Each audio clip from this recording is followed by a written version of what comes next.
नमस्ते। कभी सोचा है भारत के सबसे पवित्र तीर्थों में से एक, चार धामों में सबसे खास बद्रीनाथ, इस नाम के पीछे की कहानी आखिर है क्या? चलिए आज हम सब मिलकर उसी दिव्य कथा की गहराइयों में उतरते हैं। तो चलिए इस कहानी के अद्भुत मंजर में खो जाते हैं। जरा आंखों के सामने लाइए बर्फीली हिमालय की वो ऊंची ऊंची चोटियां, जिनके बीच से पवित्र अलकनंदा नदी अपना रास्ता बना रही है। और ठीक यही प्रकृति की गोद में बसा है बद्रीनाथ धाम, भगवान विष्णु का वो दिव्य निवास, जहां पहुंचते ही एक अनोखी सी शांति मिलती है। तो इस दिव्य जगह की कहानी आखिर शुरू कहां से होती है? ये कहानी शुरू होती है भगवान विष्णु के एक बहुत बड़े संकल्प से। एक ऐसा संकल्प जो उन्होंने पूरी मानव जाति के कल्याण के लिए लिया था, एक कठोर तप करने का।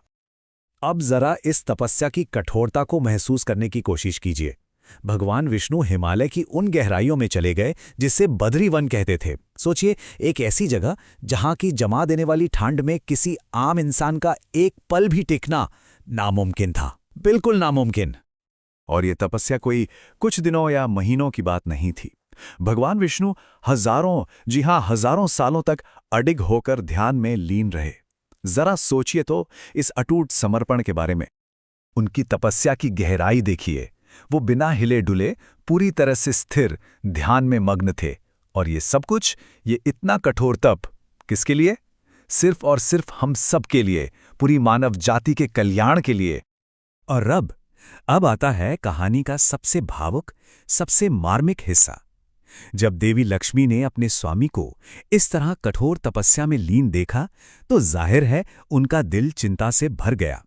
और बस यहीं से इस कथा ने एक ऐसा मोड़ लिया जिसकी किसी ने कल्पना भी नहीं की थी। लेकिन सवाल ये उठता है कि एक भगवान की रक्षा कैसे हो सकती है ना दिलचस्प सवाल। मतलब हिमालय के उस बेरहम मौसम से देवी लक्ष्मी ने भगवान विष्णु को आखिर बचाया कैसे होगा? इसका जवाब छिपा है उनके एक दिव्य रूप परिवर्तन में।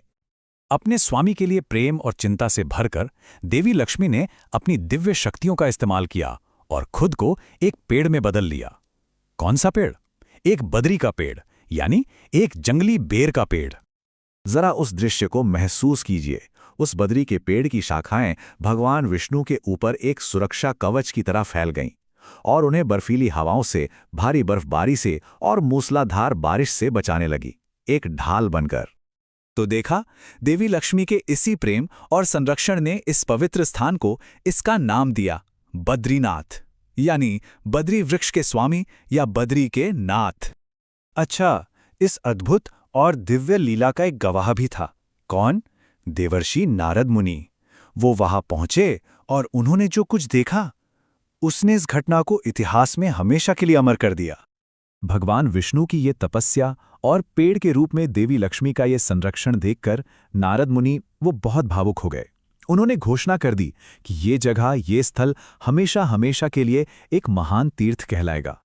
और इस पर भगवान विष्णु ने अपनी दिव्य मुस्कान के साथ जो जवाब दिया ना, वो बहुत गहरा था। उन्होंने कहा, जहां लक्ष्मी मेरी रक्षा करती हैं, वही मेरा असली धाम है। मतलब उनका असली घर, उनका असली निवास वही है जहां लक्ष्मी उनकी रक्षा करती हैं। ये बात लक्ष्मी के प्रेम और उनके बलिदान के महत्व को कितनी खूबसूरती से दर्शाती है। तो चलिए अब इस कहानी से आगे बढ़ते हैं और ये देखते हैं कि कैसे ये प्राचीन कथा उस आध्यात्मिक जगह से जुड़ती है जिसे आज हम सब बद्रीनाथ के नाम से जानते हैं।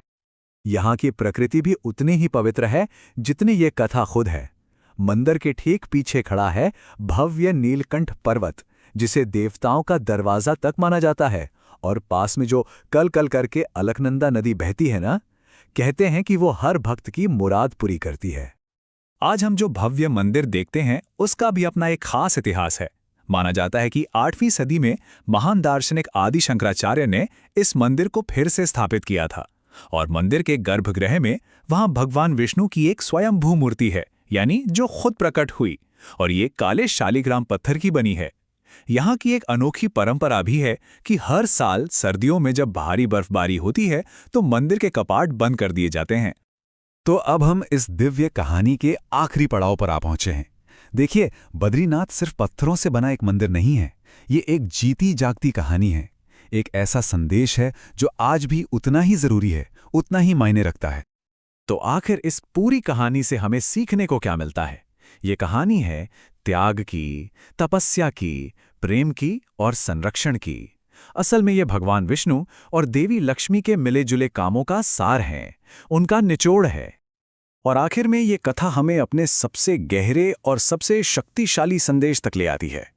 ये हमें सिखाती है कि सच्चा धर्म सिर्फ रीति रिवाजों या कर्मकांडों में नहीं है, बल्कि सच्चा धर्म तो प्रेम में, त्याग में और करुणा में बसता है।